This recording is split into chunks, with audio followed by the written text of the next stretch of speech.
Hello friends, welcome to my YouTube channel excellent study point. हमारे YouTube channel excellent study point में आप सभी का स्वागत है। आज हम एनवायरमेंट से रिलेटेड एक टॉपिक लेकर आए हैं आपके लिए, जो कि है radio active pollution in water, यानी कि जल में रेडियोधर्मी प्रदूषण। ये क्या है रेडियो एक्टिव पॉल्यूशन? इसके बारे में आज हम हमारी इस वीडियो में टू द पॉइंट डिस्कस करेंगे कि रेडियो एक्टिव पॉल्यूशन से वाटर को किस तरीके से यहाँ नुकसान है और ये रेडियो एक्टिव पॉल्यूशन एक्चुअल में है क्या। तो चलिए स्टार्ट करते हैं रेडियो एक्टिव पॉल्यूशन के बारे में। लेकिन उससे पहले, अगर अभी तक आपने हमारे चैनल एक्सीलेंट स्टडी पॉइंट को सब्सक्राइब नहीं किया है तो हमारे चैनल एक्सीलेंट स्टडी पॉइंट को सब्सक्राइब जरूर करें, ताकि आपको हमारी वीडियो से जुड़ी सभी लेटेस्ट अपडेट्स मिलती रहें।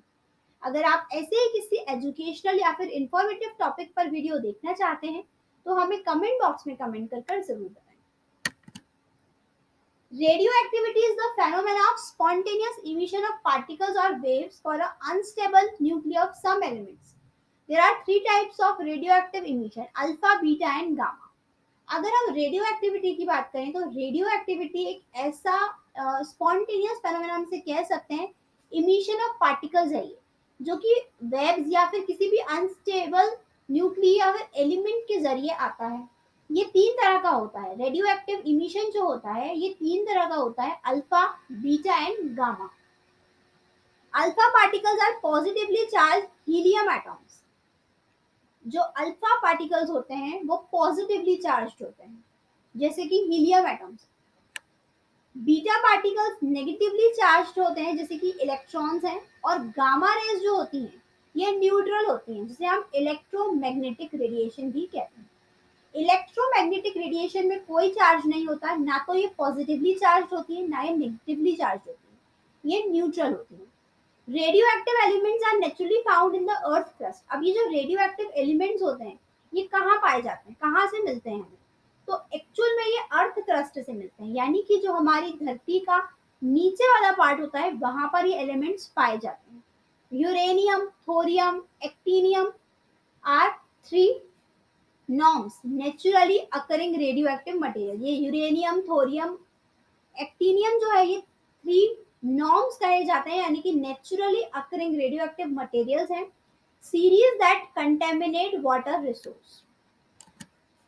A small amount of radiation is found in all types of water, but the extended amount of radiation is harmful to human health.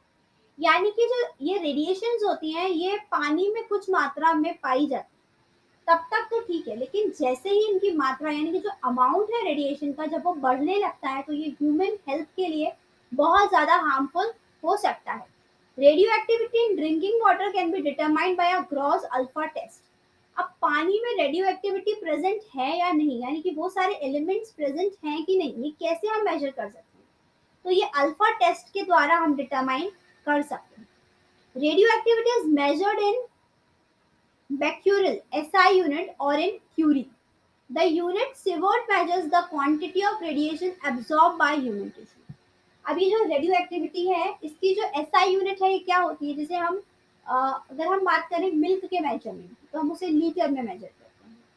अगर हम बात करें एनर्जी की तो उसकी एक SI यूनिट होती है। अगर हम बात करते हैं पावर की तो उसकी एक SI यूनिट है, प्रेशर की, फोर्स की, इन सबकी SI यूनिट्स होती है। सेम इसी तरीके से रेडियो एक्टिविटी को मेजर करने के लिए भी एक SI यूनिट है, बेक्वेरल या फिर क्यूरी।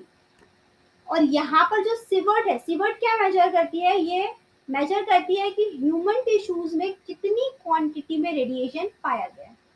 सो जो सिवर्ट है ये उसकी यूनिट है, और रेडियो एक्टिविटी की बेक्वेरल SI यूनिट है या फिर क्यूरी। अब ये जो रेडियो एक्टिविटी इसके सोर्सेज क्या है? तो पहला तो नेचुरल सोर्स है, यानी कि radio toxic elements in aquatic, पानी में पाए जाने वाले radio toxic elements. Radium, a descendant of norm series, is one of the radiotoxic elements found in aquatic systems and can be penetrated into groundwater via aquifer, rock dissolution, decaying of 233 uranium or 233 thorium. Desorption process. Radium is a radionuclide formed by the decay of a uranium and thorium in the environment. यहाँ पर radio toxic element जो पानी में पाए जाते हैं उसमें से एक रेडियम भी है। अब रेडियम क्या है? रेडियम जो है वो नॉर्म सीरीज का ही एक एलिमेंट है। ये रेडियो टॉक्सिक एलिमेंट है जो कि पानी में पाया जाता है, अंडरग्राउंड वाटर में पाया जाता है ये। और जो रेडियम है ये कैसे फॉर्म होता है? तो जब यूरेनियम और थोरियम एनवायरमेंट में डीके होते हैं तब ये रेडियम फाउंड होता है, मतलब तब इसका फॉर्मेशन होता है। Magma. Sometimes magma also releases radioactive gases into environment. अब ये मैग्मा क्या होता है? सवाल उठता है कि मैग्मा क्या है? तो जब हम अर्थ के स्ट्रक्चर की बात करते हैं तो उसमें एक क्रस्ट होता है, एक मैग्मा होता है, एक सेडिमेंट होता है। इन सब में से मैग्मा जो है वो क्या करता है? रेडियो एक्टिव गैसेस को रिलीज करता है। Soil sediment. Percolations of norm from the soil sediments to the aquifer causes groundwater contamination. यहाँ पर सॉइल सेडिमेंट्स में से भी नॉर्म्स एलिमेंट्स निकलते हैं जो कि ग्राउंड वाटर नॉन एलिमेंट्स को डाल देते हैं। तो ये तो नेचुरल सोर्सेज है। दूसरे सोर्सेज है एंथ्रोपोजेनिक। एंथ्रोपोजेनिक सोर्सेज क्या है? Atmospheric depositions of cosmogenic radium nuclides. Atmospheric deposition, both dry and wet, of cosmogenic radionuclides add radioactive nuclei in the surface water. Cosmogenic radionuclides are radioactive isotopes. ये जो cosmogenic radionuclides है ये क्या होती हैं? तो ये रेडियोएक्टिव आइसोटोप्स होते हैं जो कि नेचुरल प्रोसेस यानी कि अर्थ के नेचुरल प्रोसेस और distributed with in the earth system के द्वारा ही ये निकलते हैं, कॉस्मोजेनिक रेडियो न्यूक्लाइड। और उसके बाद ये जो एटमॉस्फेयर है उसमें ये डिस्पोज हो जाते हैं। तो ये इसको हम प्रोसेस को कहते हैं anthropogenic. Nuclear reactors and warheads. Nuclear reactors and warheads भी एक रेडियो एक्टिव पॉल्यूशन का हिस्सा है जिसकी वजह से रेडियो एक्टिव पॉल्यूशन क्रिएट होता है। Nuclear reactors and nuclear warheads experiments are the key source of human induced radionuclides discharge. Nuclear reactor produce radioisotopes cobalt-60, iridium-192 that hands out a source of a gamma radiations in radiotherapy and numerous industrial appliances. यहाँ पे जो nuclear reactors रहते हैं कई बार उनका experiment करते हैं और जब वो फेल हो जाते हैं तो उनको पानी में गिरा दिया जाता है। जब वो पानी में गिरते हैं तो उन न्यूक्लियर रिएक्टर्स में से प्रोड्यूस होते हैं रेडियो आइसोटोप जैसे कि कोबाल्ट है, इरिडियम है। ये सभी गामा रेडिएशन के सोर्स और ये कई इंडस्ट्रियल अप्लायंसेस में भी पाए जाते हैं। Nuclear power plant placed at the coastal region add to the radiological contaminants in the marine water. By releasing atomic waste, water is also used as coolant in these powerhouses which also get contaminated. यहाँ पर जो nuclear power plant रहते हैं ज्यादातर आप देखेंगे तो coastal region के पास होते हैं क्योंकि उनके कूलेंट के लिए भी पानी की जरूरत होती है उनके पावर हाउस में। तो इसीलिए वो ज्यादातर कोस्टल रीजन के पास होते हैं जिस वजह से ये जो पानी रहता है ये पॉल्यूटेड हो जाता है। Dumping of radioactive waste एक सोर्स ये भी है कि जो रेडियो एक्टिव सोर्स है उसे डायरेक्टली पानी में थ्रो किया जाता है। The applications of radioactive elements in nuclear weapon, X-ray, MRI, other medical equipment causes their exposure to human beings. Dumping of these radioactive waste in surface water bodies causes water pollution. यहाँ पर जो nuclear weapons हैं या फिर x ray है, MRI है, medical equipment है, जब वो खराब हो जाते हैं तो उन्हें पानी में फेंक दिया जाता है। ये भी एक कारण है रेडियो एक्टिव पॉल्यूशन का क्योंकि ये रेडियो एक्टिव वेस्ट जब पानी में जाता है तो ये पानी को भी पॉल्यूट कर देता है। Mining activities of radioactive elements like uranium and thorium also pollute surface and groundwater. जब जमीन में से कुछ ऐसे रेयर अर्थ एलिमेंट्स निकाले जाते हैं उनकी माइनिंग की जाती है तब भी क्या होता है जैसे यूरेनियम है, थोरियम है, वो सरफेस को और ग्राउंड वाटर दोनों को पॉल्यूट कर देते हैं। Nuclear accident, radioactive pollution due to nuclear submarine accidents and sinking have been reported. The Rocky Flake plants in Colorado, Fukushima and the Chernobyl nuclear disasters are some examples of such nuclear accident. अब कुछ nuclear accident होते हैं जैसे कि submarine है, submarine पानी में छोड़ी जाती है लेकिन अगर किसी कारण से वो उनका एक्सीडेंट होता है तो वो जब पानी में पड़ती है पूरी पानी को पूरे वाटर को पॉल्यूट कर देती है।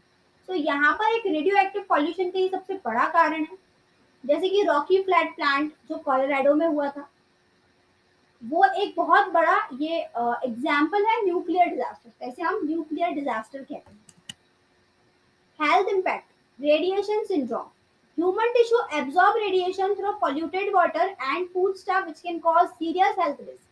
अब जब ये पोल्यूटेड वाटर या फिर जो ये रेडिएशन है ह्यूमन बींग टिश्यूज में जाएंगी या फूड स्टफ के जरिए या फिर वाटर के जरिए, तो ये बहुत सारी हेल्थ रिस्क को जन्म देती हैं। High dose of radiation can cause acute radiation syndrome or dermal radiation injury. Disorder in human psychology, human psychology का खराब होने का कई कारण ये भी हैं। Exposure to radiation causes various disorder, humans में बहुत सारे डिसऑर्डर्स इसकी वजह से पाए जाते हैं, जैसे कि कैंसर है, ल्यूकीमिया है, जेनेटिक म्यूटेशंस है, कैटरेक्ट है। ये सारी जो बीमारियां हैं ये रेडियो एक्टिव एलिमेंट्स की वजह से होती हैं। Mutation and structural alteration, genetic effects, ionising radiation induces mutations in germ cell.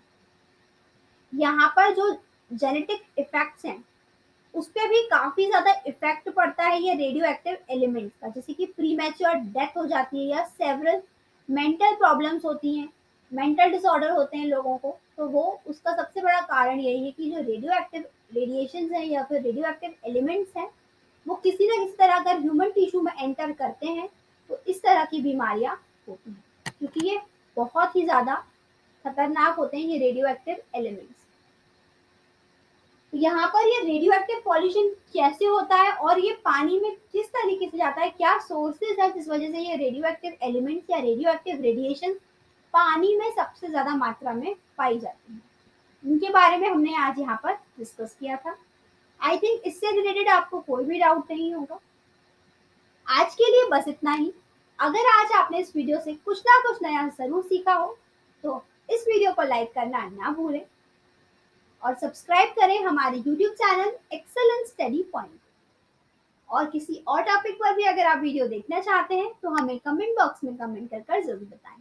Follow करें हमारे फेसबुक एंड इंस्टाग्राम पेज को और ऐसे ही बने रहें हमारे YouTube channel excellence study point के साथ। जय हिंद, जय भारत।